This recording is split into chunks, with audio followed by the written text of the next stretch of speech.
জায়গা থেকে বা তারপর থেকে বিভিন্ন সময় বিভিন্ন সরকার দেশে প্রতিষ্ঠিত হয়েছে এবং তারা তাদের ক্ষমতাকে আমি তোমার জাতীয় আন্দোলনে আমাদের মতন ছাত্র যুবক তরুণ মুরব্বী যারা আছেন তারা এর সাথে পতন ঘটিয়েছিল।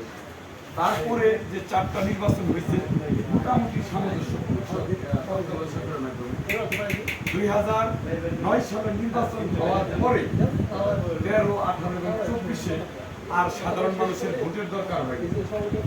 তো সেই জায়গা থেকে ঢাকা বিশ্ববিদ্যালয়ের কিছু তরুণ সংখ্যায় তারা খুব কম, তারা একটা উঠার বিরুদ্ধে আন্দোলন গড়ে তুলে, সেটা আমরা মনে সকলে দেশবাসী সবাই জানি। তারপরে 18 সালে নির্বাচন হয়েছে, আমরা মুরব্বীরা কেউ ভোট দিতে পারিনি। কেউ ভোট দিতে পারছেন? উঠা আন্দোলন সফল হওয়ার পরে জাতীয় নির্বাচন আমরা কেউ ভোট দিতে পারিনি। এই কোটা সংস্কার আন্দোলনে যারা নেতৃত্ব দিয়েছে তারাই চিন্তা করলো যে আমরা যেহেতু কোটা বৈষম্য দূর করতে পারছি, মানুষের ভোটের অধিকার আমরা আদায় করতে পারবো। তখন থেকেই তাদের যাত্রা শুরু হয়েছে। যদিও শুরুকালে আমাদেরকে অনেক দায় ঝামেলা পোহাইতে হয়েছে, দলীয় নির্যাতন, রাষ্ট্রীয় নির্যাতন, পুলিশ বাহিনী নির্যাতন। সেইখান থেকে আমরা মনে করছি যে একটা রাজনৈতিক দল প্রয়োজন। এই দেশে 70 বছর, 40 বছর, 50 বছর বিভিন্ন দল আছে, তারা মধ্যে আর এই পিতার অভিজ্ঞ। একটা সময়ে এই দলটা গঠিত হয়েছে, আমরা রাজপথে কাজ করছি। তারপরেও আমরা দীর্ঘদিন আন্দোলন করেও এই স্বৈরাচারকে আমরা ঠেকাতে পারি, কারণ আমরা একসময় বিএনপি গেছে আমরা যাইনি, জামাত গেছে আমরা যাইনি। এই বিভক্তি হওয়ার কারণে আমরা আর আন্দোলন সফলের মুখ দেখি না। সর্বশেষ ডাকসুর বিপিন নুরুল হক নূর একটা উদ্যোগ নিল যে স্বৈরাচারীদেরকে খেদাইতে হলে আমাদের সবাইকে ঐক্য হতে হবে। কে বিএনপি করে, কে জামাত করে, কে ডান বাম করে, এটা দেখার সময় নেই। সর্বদলীয় ঐক্য গঠন করতে হবে। তখন থেকেই আমাদের দেশে প্রতিষ্ঠিত যে রাজনৈতিক দল আছে, বিএনপি, জামাত, জাতীয় পার্টি, সবার সাথে বিভিন্ন সময় আমরা এই মিটিং মিছিলগুলো করে তাদেরকে একটা প্ল্যাটফর্মে আমরা নিয়ে আসি। আনার পরে আমরা 24-এর আগে আমরা দীর্ঘদিন নির্বাচনের আগে আমরা রাজপথ আন্দোলন করেছি।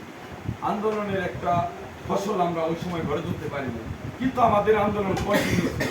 18 যোদ্ধারা, 2009 সালের যোদ্ধারা, 90-এর যোদ্ধারা সবাই মিলে, যুবক, ছাত্র, মেহনতি মানুষ সবাই একটা পর্যায়ে যখন আমরা এই নির্বাচন হয়ে যাওয়ার পর আমরা একটা আন্দোলন ইস্যু করতেছিলাম, সেটা আমাদের 18 সালের যে পিঠা বাতিল হয়েছিল, যেটা সরকার মেনে নিয়েছিল, সেইটা তারা কি করলো, সামনে আবার নিয়ে আসলো। এই নিয়ে আসার পরে আবার আমাদের ছাত্র সমাজ জেগে উঠল। জেগে ওঠার পরে তারা তো সাধারণ ছাত্র, তাদের তো ওইভাবে রাজপথে মাইনে খাওয়া, গ্রেপ্তার হওয়া এরকম শুরু ছিল না। তখন তারা আমাদের অভিভাবক এবং রাজনৈতিক সহযোগিতা চাইবে। আমরাও সেই জায়গা থেকে আমরা তাদেরকে সমর্থন দিলাম, তাদের পিছনে কাজ করলাম। তাদের ব্যানার ইস্যু করে সমস্ত রাজনৈতিক দল, সমস্ত মেহনতি মানুষ সহ সবাই আমরা আন্দোলনে ঝাঁপিয়ে পড়লাম। একটা সময় আমরা বিজয় লাভ করলাম। তো স্বাধীনতা রক্ষা করার চাইতে, স্বাধীনতা অর্জন করার চাইতে রক্ষা করা কঠিন। 5ই আগস্ট আমরা যখন এই স্বৈরাচারী যখন এই দেশ ছেড়ে পালালো, তারপরের ভূমিকাটা প্রশাসন নাই, সেনাবাহিনী নাই, একটা খুবই একটা খারাপ অবস্থা। সেইখানে পাড়া মহল্লায় আপনারা পাহারা দিচ্ছেন, সংখ্যালঘুদের পাহারা দিচ্ছেন, হাটবাজার পাহারা দিচ্ছেন, ধানমলের পাহারা দিচ্ছেন। এটা কিন্তু সম্মিলিতভাবে আমরা সবাই কাজ করি। এখানে কোনো দল ভেদাভেদ করে নেই। এখন পর্যন্ত কিন্তু আমরা সবাই করছি। সর্বোপরি সবশেষে কিন্তু দেশটা আমাদের। এখানে কে কোন দল করে এটা কিন্তু দেখার বিষয়। মূলত আমাদের উদ্দেশ্য রাষ্ট্রটাকে আমরা সুন্দর